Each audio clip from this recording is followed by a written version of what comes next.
ఇవాళ fee reimbursement కానీ లేకపోతే ఐటీఐలను ఒకనాడు ఐటీఐలు అంటే ఐటీఐ చేస్తే ఉద్యోగం వచ్చేది. ఇవాళ ఐటీఐలో చెప్పే చదువుకు బయటకు వస్తే సంబంధమే లేదు. సర్టిఫికెట్ ఉంటుంది, వాడికి పని ఏం చేయాలో తెలియదు. అందుకే టాటా కంపెనీతో మాట్లాడి ఈ ఐటీఐలను అడ్వాన్స్డ్ టెక్నాలజీ సెంటర్లుగా మార్చాలి అని 2400 కోట్ల రూపాయలు ఖర్చు పెట్టి రాష్ట్రంలో 65 ఐటీఐలను అప్గ్రేడ్ చేసి ఏటీసీలుగా మార్చి అక్కడ శిక్షణ పొందిన వాళ్లకు టాటా సంస్థలనే ఉద్యోగాలు ఇచ్చేటట్టుగా ఈ రోజు టెక్నాలజీ అప్గ్రేడ్ చేసింది మన పార్టీ, మన ప్రభుత్వం. నేను చేసింది నిజమైతే మీరు మీ కుటుంబాలు కాంగ్రెస్కు ఓటేయండి. నేను చెప్పింది అబద్ధమైతే మీరు ఎవరికి ఓటేసుకున్నా పర్వాలేదు. ఇవాళ డాక్టర్లుగా, లాయర్లుగా, ఇంజనీర్లుగా, పట్టభద్రులుగా మీరు సర్టిఫికెట్లు తీసుకుంటారు. కానీ శిక్షణ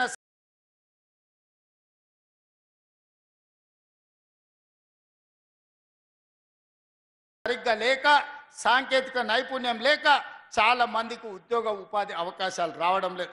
అందుకే ఈరోజు వివిధ పరిశ్రమలలో మీకు ఉద్యోగాలు రావాలి, పట్టభద్రులు బాగుపడాలి అని యంగ్ ఇండియా స్కిల్స్ యూనివర్సిటీని దేశంలోనే ఎక్కడ లేని విధంగా పబ్లిక్ ప్రైవేట్ పార్ట్నర్షిప్లా ఈరోజు మనం ఫ్యూచర్ సిటీలో దేశానికి ఆదర్శంగా ఉండే విధంగా తీర్చిదిద్ది ఆ యూనివర్సిటీకి చైర్మన్గా Mahindra group of companies chairman Anand మహీంద్రాను ఈరోజు చైర్మన్ చేసి వాళ్ళకి శిక్షణ ఇచ్చి ప్రతి సంవత్సరం వేలాది మంది నిరుద్యోగులకు శిక్షణ ఇవ్వడం ద్వారా ప్రైవేటు పరిశ్రమలలో వేలాది ఉద్యోగాలు ఇవ్వడానికి ఇవాళ మనం ప్రయత్నం చేస్తున్నాం. నేను చెప్పింది నిజమైతే యంగ్ ఇండియా స్కిల్స్ యూనివర్సిటీని మనం ప్రారంభించుకుంటే మీరు ఓటు నరేందర్ రెడ్డికి వేయండి. నేను చెప్పింది అబద్ధమైతే మీరు ఎవరికి ఓటేసుకున్నా నాకు పర్వాలేదని నేను ఈరోజు చెప్పదలుచుకున్నా. ఈ వేదిక మీద ఉన్న పెద్దలకు, ఇక్కడికి వచ్చిన మిత్రులకు నేను విజ్ఞప్తి చేస్తున్నా. ఈ దేశం 140 కోట్ల జనాభా, 140 కోట్ల జనాభా ఒలింపిక్ క్రీడల్లో ఒక్క గోల్డ్ మెడల్ కూడా తీసుకురాలేదు. ఈ దేశంలో ఉన్న కోట్లాది మంది యువకులకు శిక్షణ లేకపోవడం వల్ల, మోడీ గారు పట్టించుకోకపోవడం వల్ల ఒలింపిక్ గేమ్స్లో ఒక్క గోల్డ్ మెడల్ కూడా రాలేదు. కానీ మొన్న నేను సౌత్ కొరియా ఆ కంట్రీకి పోయినప్పుడు నేను శ్రీధర్ బాబు గారు ఒక యూనివర్సిటీకి పోయిన, సౌత్ కొరియన్ స్పోర్ట్స్ యూనివర్సిటీ 30 ఎకరాలలో ఉన్న యూనివర్సిటీలో 16 మెడల్స్ తీసుకొచ్చారు ఆ ఒక్క యూనివర్సిటీ స్టూడెంట్స్. అందులో ఒక ఆడపిల్ల 3 గోల్డ్ మెడల్స్ తీసుకొచ్చింది ఆర్చరీలో. నాకు ఆశ్చర్యం అనిపించింది, అద్భుతం అనిపించింది. 10 కోట్ల జనాభా ఉన్న సౌత్ కొరియాలో 32 మెడల్స్ ఒలింపిక్స్లో తెస్తే 140 కోట్ల జనాభా ఉన్న భారతదేశానికి ఒక గోల్డ్ మెడల్ రాలేదు అని అంటే నిజంగా మన పరిస్థితి ఎక్కడుందో, మోడీ గారు ఈ దేశానికి ఏం చేసిండో ఒక్కసారి ఆలోచన చేయండి. అందుకే ఈరోజు ఆలోచన చేసి మట్టిలో మాణిక్యాలను వెలికి తీయాలి. తెలంగాణ ప్రాంతాలలో ఉన్న క్రీడాకారులకు శిక్షణ ఇప్పించాలి.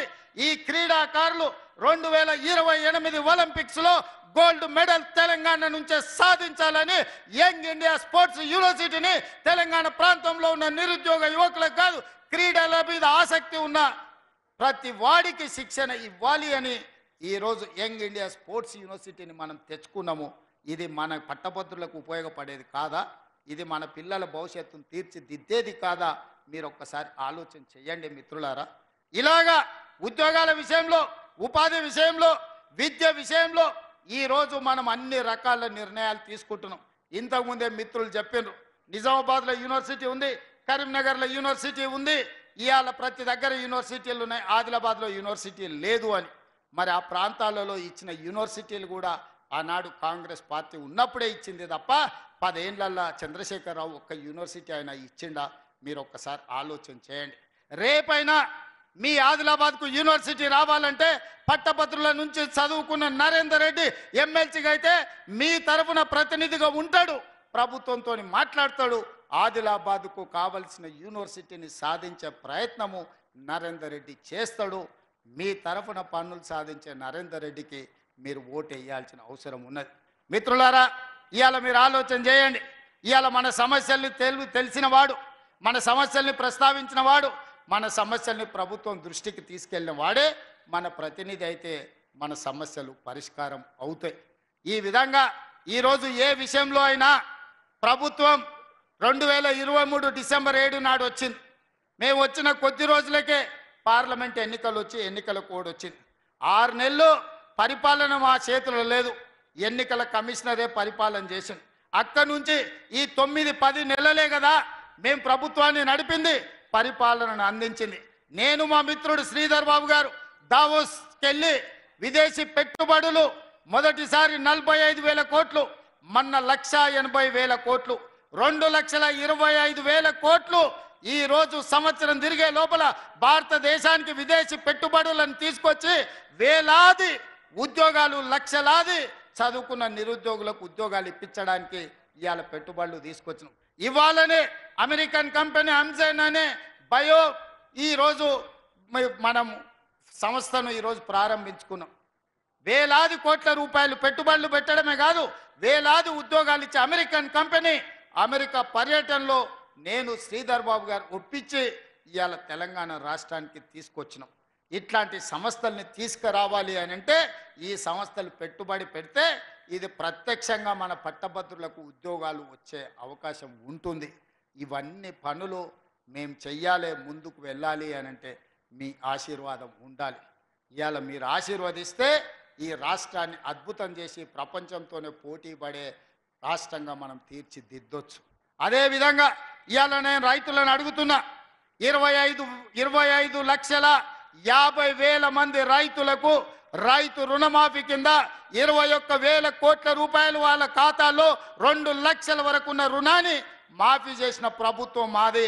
నేను ఈ వేదిక మీద నుంచి విజ్ఞప్తి చేస్తున్న రైతుల కుటుంబాలకు, రైతాంగానికి, మీరు కానీ మీ పిల్లలు కానీ పట్టభద్రులైతే మీకు రైతు రుణమాఫీ జరిగిందని మీరు నమ్మితే మీ గుండెల మీద చేసుకొని ఆత్మవిశ్వాసంతో ఆలోచన చేసి ఇవాళ మేము రుణమాఫీ మీకు చేసి ఉంటే కాంగ్రెస్ పార్టీకి ఓటేయండి. మీకు రుణమాఫీ జరిగిందనంటే 10 ఏళ్లలో చంద్రశేఖరరావు, నరేంద్ర మోడీ చెయ్యని పని ఈనాడు కాంగ్రెస్ ప్రభుత్వం చేసింది. రుణమాఫీ జరిగిన కుటుంబాలన్నీ కూడా నరేందర్ రెడ్డికి ఓటేయాల్సిందిగా నేను విజ్ఞప్తి చేస్తున్నా. ఇదే కాదు, ఒడ్లు ఆనాడు చంద్రశేఖరరావు గారు అన్నారు ఒరేసుకుంటే ఉరేసుకున్నానట్టే అని. కానీ నేను వచ్చిన తర్వాత నేను చెప్పిన వరి వేసుకోండి, సన్న ఒట్లు పండించిన వాళ్ళకు 500 రూపాయల బోనస్ ఇచ్చే బాధ్యత నాది, గిట్టుబాటు ధరతో పాటు 500 రూపాయల బోనస్ ఇస్తా అని చెప్పి 1,56,00,000 మెట్రిక్ టన్నుల ఒట్లు పండిస్తే 500 రూపాయల బోనస్ రైతులకు ఇచ్చి రైతులను ఆదుకున్న ప్రభుత్వం. పెద్దలు ప్రేమ్ సాగర్ రావు చెప్పినట్టు ఆనాడు క్వింటాల్కు 10 కిలోలు తాలు మీద, తరుగు మీద, తడి మీద తుట్టి తీసి మిమ్మల్ని 1,000 కోట్లు దోసుకున్నారు. కానీ మేము వచ్చినాక 1 కిలో అయినా తాలు తరుగు మీద మీ దగ్గర తుట్టి తీసినామా? ఇవాళ అది పోను మీకు 500 రూపాయల బోనస్ ఇచ్చినాం. నేను చెప్పింది నిజమైతే మీరు విశ్వసించి గుండెల మీద చెయ్యి పెట్టుకొని నరేందర్ రెడ్డిని గెలిపించండి. ఇవాళ రైతులకు బోనస్ ఇచ్చి రైతులను ఆదుకున్న ప్రభుత్వం కాంగ్రెస్ ప్రభుత్వం అని నేను ఈ సందర్భంగా నేను చెప్పదలుచుకున్నా. ప్రపంచంలో ఏ మూల ఏ క్షణం ఏం జరుగుతుందో వేగంగా తెలుసుకోవడానికి తొలి వెలుగు వాట్సాప్ ఛానల్ని ఫాలో చేయండి.